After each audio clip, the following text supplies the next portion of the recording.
Your Ornay book and CD favorite, Miss Nelson is Missing, written by Harry Jones and illustrated by James Marshall. If you can follow along in the story and enjoy the picture, let's get ready. Our story begins on the page with the kids in room 207 sitting at the desk and misbehaving. The kids were misbehaving again. Spitballs stuck to the ceiling. Paper planes whizzed through the air. They swarmed and waved faces. They were even rude during story hour, and they always refused to do their lessons. Something will have to be done, said Miss Nelson. The next morning, Miss Nelson did not come to school. Wow, yelled the kids. Now we can really act up. They began to make more spitballs and paper planes. Today, let's be just terrible, they said. Not so fast, hissed an unpleasant voice. A woman in an ugly black dress stood before them. Where's Miss Nelson? Asked the kids. Never mind that, snapped the mom. Open those arithmetic books. Miss Nelson's kids did as they were told. They could see that Swamp was a real witch. They could see that Miss Swamp was a real witch. She meant business. She loaded them down with homework.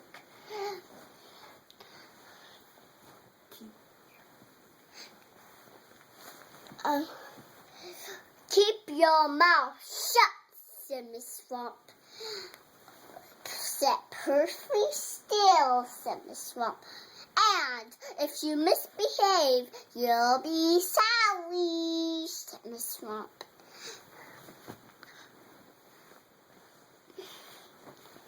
The kids, maybe we should try to find her, they said. Some of them went to the police. Detective Smog was assigned to the case. He listened to their story. He scratched his chin. He said. Well, I think Miss Nelson is missing. Detective Smog would not be much help. Other kids went to Miss Nelson's house.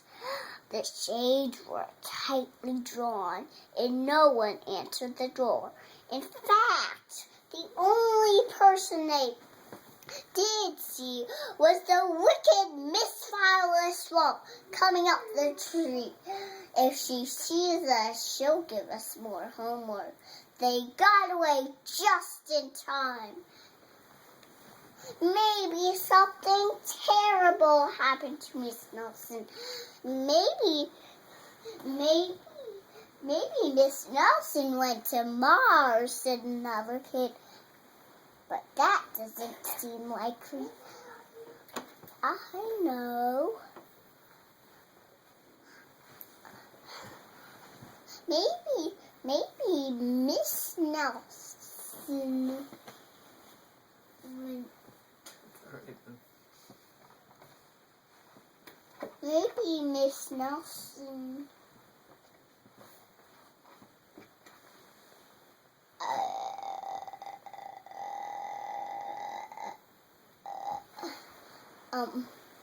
maybe Miss Nelson got gobbled up by a shark, said one of the kids. But that didn't seem likely either.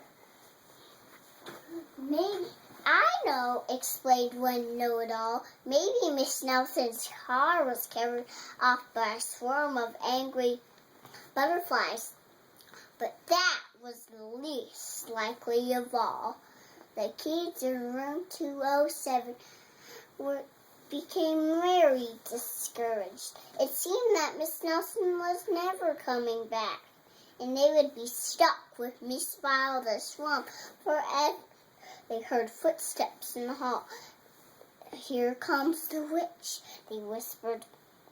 Hello, children, someone said in a sweet voice. It was Miss Nelson. Yay!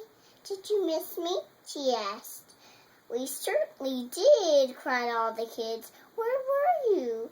That's my little secret, said Miss Nelson. How about a story hour? Oh, yes, cried the kids. Miss Nelson noticed that during story hour, no one was rude or silly. What brought about this lovely change, she asked. That's our little secret, said the kids. Back home, Miss Nelson took off her coat and hung it in the closet, right next to an ugly black dress. When it was time for bed, she sang a little song. La la la la la. I'll never tell, she said to herself with a smile. Detect Make Smog was a sign.